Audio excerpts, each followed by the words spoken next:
Hola, ¿qué tal están? Economía de las sociedades. Indudablemente existen bienes públicos generales que son aquellos que brindan beneficios a todas las personas y regiones del planeta. Existe una naturaleza pública de los bienes públicos globales y se refiere al hecho de que deben ser disfrutados de forma universal por todas las personas y no al origen público de su producción. Los bienes públicos globales son de libre acceso, traspasan las fronteras nacionales, mejoran la calidad de vida de los seres humanos y su uso por parte de un individuo no restringe el uso a otros. Se distinguen tres generaciones de bienes públicos globales, que son los de primera generación, que son resultado de la inversión pública por parte de los estados, infraestructuras, educación, seguridad social, redes viales y protección civil. Una segunda generación pues se amplía, por ejemplo, el concepto a recursos naturales y culturales, océanos, biodiversidad, atmósfera o atmósferas y monumentos históricos.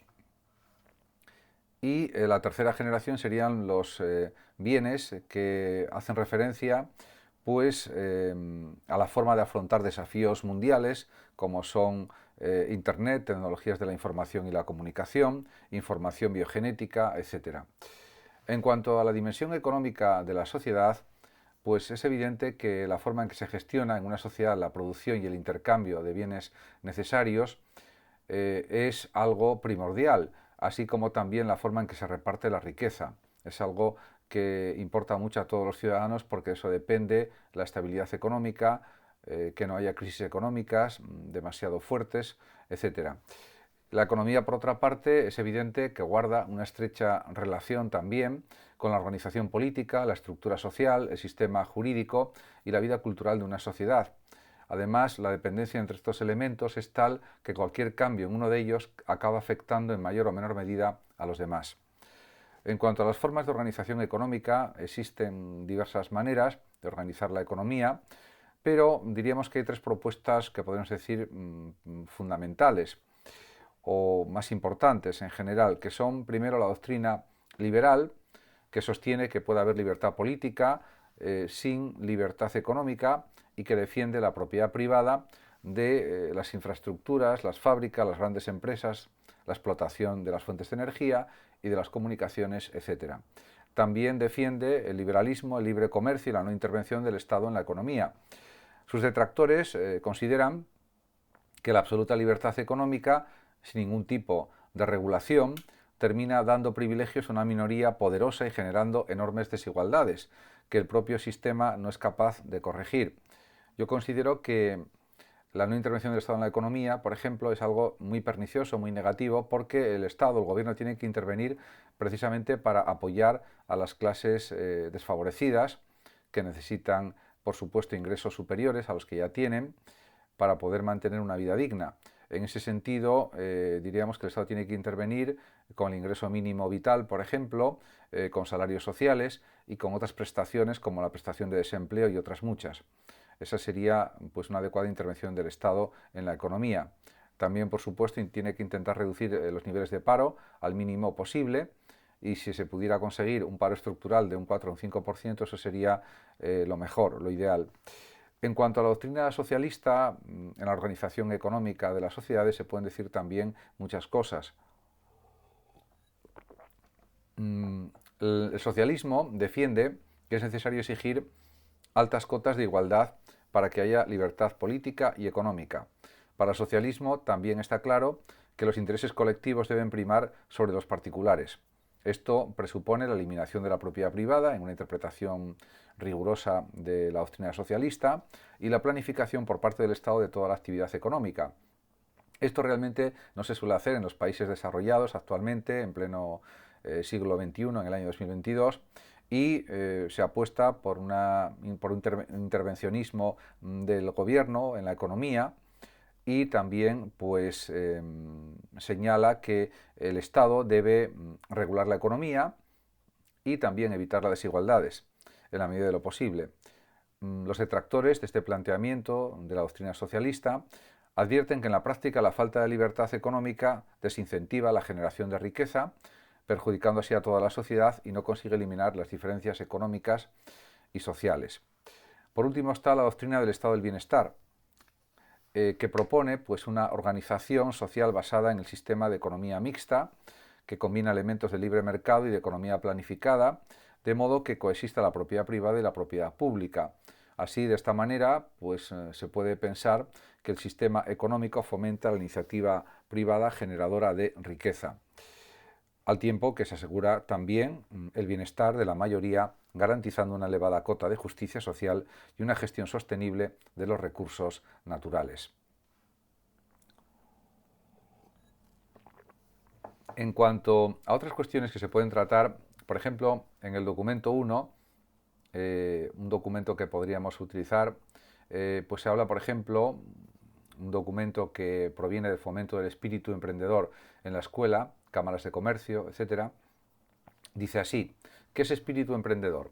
Por espíritu de empresa se entiende la habilidad de la persona para transformar las ideas en actos.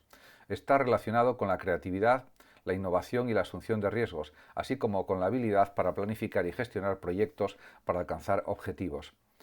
Esta competencia es el cimiento de otras capacidades y conocimientos más específicos que precisan los empresarios al establecer una actividad social o comercial.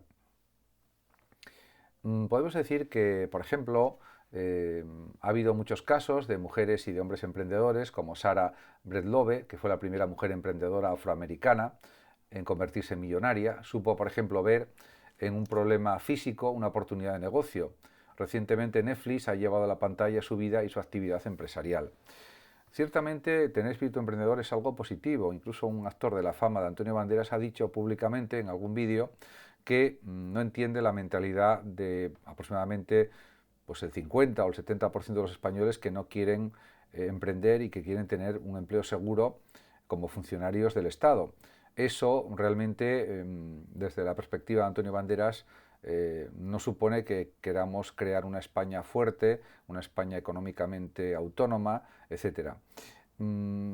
Por supuesto, creo que tiene una parte de razón, porque también hay que considerar que España no es lo mismo que Estados Unidos. En Estados Unidos hay mucha cultura emprendedora, en España hay poca cultura emprendedora por motivos, pues podemos decir, ideológicos, de tradiciones españolas que existen desde hace muchos años, y por una cultura latina que es diferente a la anglosajona.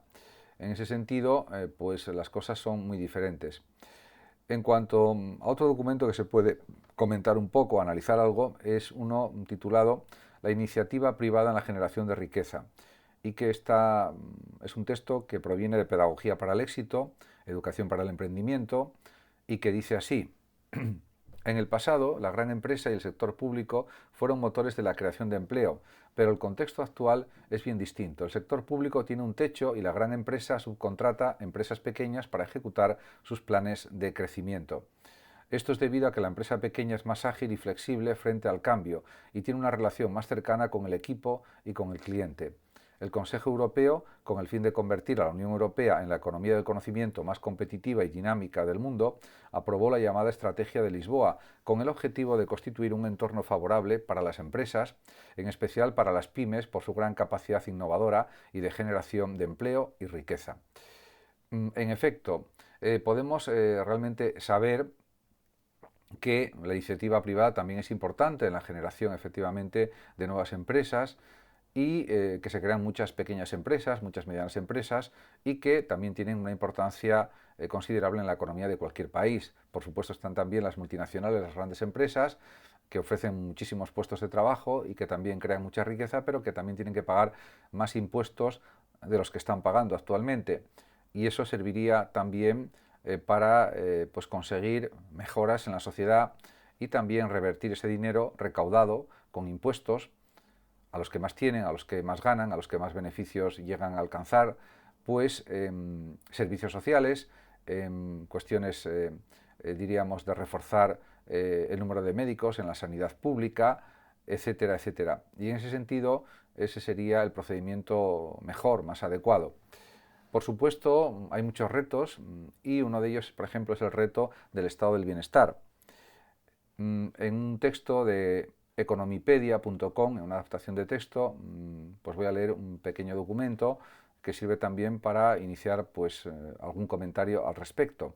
Y dice así: el reto del estado de bienestar. El estado de bienestar persigue reducir la desigualdad económica y social. La principal vía de redistribución de la riqueza con la que cuentan los estados son los impuestos y tasas. Con ellos obtiene ingresos de la renta, patrimonio y actividades económicas, que le permiten desarrollar políticas públicas orientadas al interés general. Entre las medidas más habituales del estado de bienestar están la gratuidad y universalidad de los servicios de salud y educación, los subsidios a los desempleados y las pensiones de jubilación, invalidez y orfandad, que otorgan unos ingresos a aquellas personas que en el caso de no recibirlos podrían quedar en la marginalidad.